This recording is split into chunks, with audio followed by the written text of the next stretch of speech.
Chismisan na naman siguro ako ng mga to. Alam nyo ba? Tumakas yan sa module. Talaga? Narinig ko kayo ah.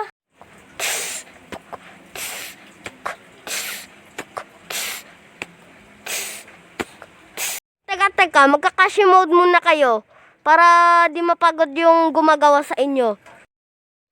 Hoy, kaya mga chismosa, ang tali-talino nyo, ang bilis nyo mag-imbento ng mga kwento, at ikakalat nyo na naman sa buong barangay. Hoy, bakit ka ba nakikinig sa usapan ng iba? Diba? Ikaw ang chismoso? Kailangan mo bang i-memorize yan? Sigurado.